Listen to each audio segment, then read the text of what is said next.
పశ్చిమాసియాలో పూర్తి స్థాయి యుద్ధం మొదలు కాబోతుందా? హెజ్బుల్లా ఇజ్రాయెల్ మధ్య దాడులు దీనికి ఆజ్యం పోస్తున్నాయనే భయాందోళనలు వ్యక్తమవుతున్నాయి. పశ్చిమాసియాలో మళ్ళీ యుద్ధ మేఘాలు కమ్ముకుంటున్నాయి. దక్షిణ లెబనాన్పై ఇజ్రాయెల్ విరుచుపడుతోంది. యుద్ధ విమానాలతో ఇజ్రాయెల్ వరుస దాడులు చేస్తుంది. హెజ్బుల్లా రాకెట్ స్థావరాలే టార్గెట్గా దాడి చేస్తోంది. ఇజ్రాయెల్ అటాక్కు ధీటుగా హెజ్బుల్లా ప్రతిదాడి చేస్తోంది. 320 రాకెట్లు, డ్రోన్లు ప్రయోగించింది హెజ్బుల్లా. ఇజ్రాయెల్కు అమెరికా యుద్ధ నౌకలు కూడా చేరుకున్నాయి. దాడులతో ఇజ్రాయెల్కు విమానాలు కూడా బంద్ అయిన పరిస్థితి కనబడుతోంది. బెన్ గురియన్ విమానాశ్రయాన్ని తాత్కాలికంగా మూసివేశారు ఇజ్రాయెల్ అధికారులు. అదనపు బలగాలను కూడా అమెరికా మోహరిస్తోంది. దీంతో క్షణక్షణం ఉత్కంఠ నెలకొంది. క్షణక్షణం భయంకరమైనటువంటి వాతావరణం నెలకొంది. పశ్చిమాసియా మరోసారి భగ్గుమంది. ఇజ్రాయెల్ హెజ్బుల్లా మధ్య భీకర దాడులు కొనసాగుతున్నాయి. ఆదివారం తెల్లవారుజామున దక్షిణ లెబనాన్పై యుద్ధ విమానాలతో ఇజ్రాయెల్ విరుచుపడగా ప్రతిగా హెజ్బుల్లా వందల రాకెట్లు, డ్రోన్లను ప్రయోగించింది. దీంతో ఒకసారిగా ఉద్రిక్త పరిస్థితి చోటు చేసుకుంది. ఈ పరిణామంతో అమెరికా అప్రమత్తమైంది. యుద్ధ నౌకలను ఇజ్రాయెల్ సమీపానికి పంపింది. దాడులతో ఇరాన్తో పాటు మిలిటెంట్ గ్రూపులు అప్రమత్తమయ్యాయి.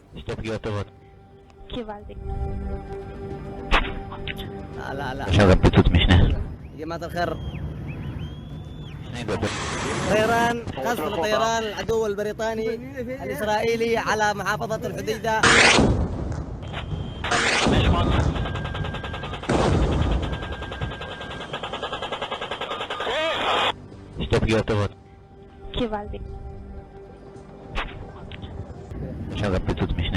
لا لا لا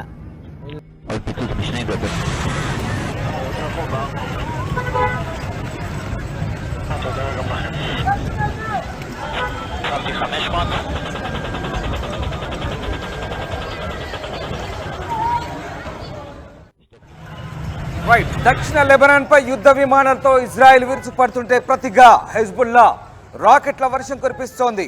320 రాకెట్లు, డ్రోన్లను ప్రయోగించింది. దాడిలో 100 విమానాలు పాల్గొన్నట్లుగా తెలుస్తోంది. ఓవైపు గాజాలో కాల్పుల విరమణకు ఈజిప్ట్ తీవ్రంగా ప్రయత్నిస్తున్న తరుణంలో ఈ దాడులు చోటు చేసుకోవడం మరింత ఆందోళనకు గురి చేస్తోంది. కొన్ని నెలలుగా స్వల్ప స్థాయి కవ్వింపులకే పరిమితమైన ఇజ్రాయెల్ హెజ్బుల్లాలు ఇప్పుడు భారీ స్థాయిలో దాడులకు దిగడంతో పశ్చిమాసియాలో పూర్తి స్థాయి యుద్ధానికి దాడులు ఆజ్యం పోస్తాయని తీవ్ర భయాందోళనలు వ్యక్తమవుతున్నాయి.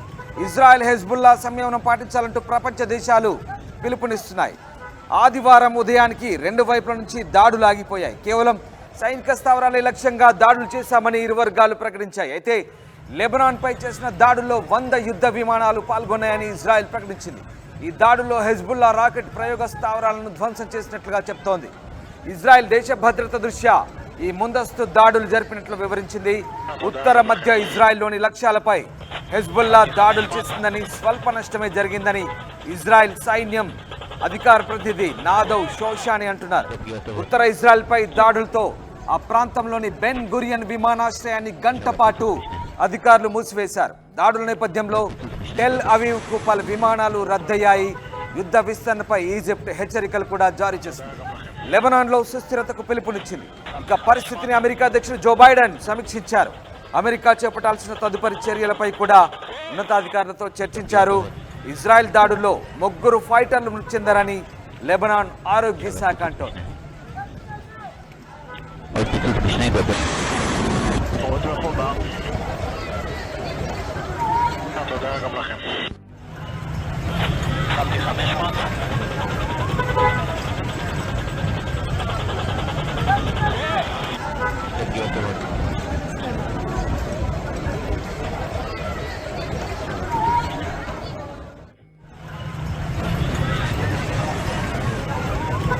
మీరు చూసిన దృశ్యాలు గాజాపై ఇజ్రాయెల్ దాడితో ఒక్కసారిగా శరణార్థులంతా కూడా అక్కడి నుంచి తరలి వెళ్తున్న దృశ్యాలు మనకు కనబడతా ఉన్నాయి. ఇప్పటికే గాజాలో దాదాపు 80,000 మంది పైగా మృతి చెందినట్లుగా ఆరోగ్య శాఖ వెల్లడించింది. మృతుల సంఖ్య అనధికారికంగా 1,00,000 వరకు చేరుకున్నట్టుగా తెలుస్తోంది. ఇటు ఇజ్రాయెల్, అటు హెజ్బుల్లా మిలిటెంట్ గ్రూపుల మధ్య జరుగుతున్నటువంటి, హమాస్ ఇజ్రాయెల్ మధ్య జరుగుతున్నటువంటి దాడుల నేపథ్యంలో భారీగా ప్రాణ ఆస్తి నష్టం జరుగుతోంది.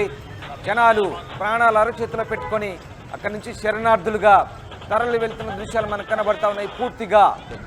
పూర్తిగా నీలమట్టమైన బంగళాలు, వలస వెళ్తున్న ప్రజలు. ఆ దృశ్యాలు చూస్తుంటే ఏం జరుగుతోంది పశ్చిమాసియాలో అనే భయాందోళనకరమైన పరిస్థితులు ప్రస్తుతం మనకు కనబడతా ఉన్నాయి. ప్రాణాలు అరచేతిలో పట్టుకొని ప్రజలు అక్కడి నుంచి వెళ్తుంటే అయ్యో ఏం జరుగుతోంది, అసలు పశ్చిమాసియాలో ప్రజల ప్రాణాలకు అసలు రక్షణ ఉందా అనే పరిస్థితులు మనకు అద్దం పడుతున్న దృశ్యాలు మనం చూస్తూ ఉన్నాం. గత కొద్ది నెలలుగా ఇజ్రాయెల్ అలాగే గాజా ఈ ప్రాంతంలో, ముఖ్యంగా పాలస్తీనా ప్రాంతంలో, లెబనాన్తో పాటు ఇంకొన్ని ప్రాంతాల్లో, ఇరాన్తో కొన్ని ప్రాంతాల్లో పూర్తిగా ఇలాంటి సిచ్యువేషన్ ఉంది. యుద్ధ వాతావరణం నెలకొంది. ముఖ్యంగా పాలస్తీనా పూర్తిగా సర్వనాశనం అవుతుంది, తుడిచిపెట్టుకుపోతుంది. ఇజ్రాయెల్ దాడుల్లో పాలస్తీనా పౌరులు చెల్లా చెదురవుతున్నారు. ఉత్తర దక్షిణ వైపు అటు ఇటు పూర్తిగా గాజా నుంచి అక్కడ నుంచి మైగ్రేట్ అవుతున్న దృశ్యాలు నిజంగా ప్రపంచ దేశాలను కలవరపెడుతున్నాయి. ఆ దృశ్యాలు చూస్తే మనకి ఒకసారి అర్థమవుతుంది. డిస్టర్బింగ్ విజువల్స్ కాస్త కొన్ని రోజుల ముందుకు సంబంధించిన దృశ్యాలు అయినప్పటికీ కూడా మీకు మళ్ళీ చూపించే ప్రయత్నం చేస్తున్నాం. ఏ రకంగా ప్రజలు ప్రాణాలు చేతిలో పట్టుకొని వలస వెళ్తున్నారు. చిన్న పిల్లలు, ముసలి, ముతక అందరూ కూడా ప్రాణాలు చేతిలో పెట్టుకొని వలస వెళ్తుంటే అసలు ఏం జరుగుతోంది? ప్రపంచ దేశాలు శాంతి సుస్థిరతకు ఓవైపు ప్రయత్నిస్తుంటే పశ్చిమాసియాలో మాత్రం భిన్న పరిస్థితులు ఉన్నాయి. ప్రస్తుతం ఈ దృశ్యాలు వాటికి మనకు అద్దం పడుతున్నాయి. ఒక్కసారి మళ్ళీ మీకు ఇజ్రాయెల్ దాడులకు సంబంధించిన అప్డేట్స్ అందించే ప్రయత్నం చేస్తాను. ఒక్కసారిగా ఇజ్రాయెల్ దాడుల్లో 3 ఫైటర్లు మృతి చెందినట్టుగా లెబనాన్ ఆరోగ్య శాఖ చెప్తోంది. అయితే సహారియా అనే నౌకపై హిజ్బుల్లా దాడులు చేసింది. ఉత్తర ప్రాంతంలోని హిజ్బుల్లా జరిపిన దాడిలో ఓ నౌకాదళ అధికారి మరణించారని, 2 గాయపడ్డారంటూ ఇజ్రాయెల్ చెప్తోంది. తమ సైనిక స్థావరాలేవి దెబ్బతినలేదని స్పష్టం చేసింది. ఇజ్రాయెల్ బోట్లపై దాడులు చేసిన వీడియోలు ఇప్పుడు సామాజిక మాధ్యమాల్లో వైరల్గా అవుతున్నాయి. హిజ్బుల్లా తమ దేశంపై భారీగా రాకెట్లను, డ్రోన్లను, క్షిపణులను ప్రయోగించనుందనే సమాచారం అందాకే వైమానిక దాడులకు దిగినట్లుగా ఇజ్రాయెల్ చెప్తోంది.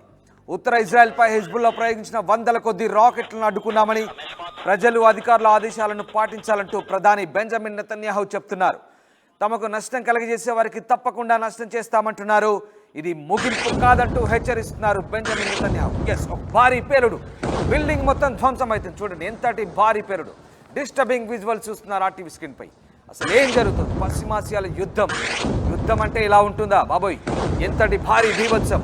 బంగళాలు పూర్తిగా తుడిచిపెట్టిపోతున్నాయి, నేలమట్టం అవుతున్నాయి. ప్రజలు ప్రాణాలు అరచేతిలో పెట్టుకొని వలస వెళ్తున్నారు. పశ్చిమాసియాలో ఏం జరుగుతుంది అసలు?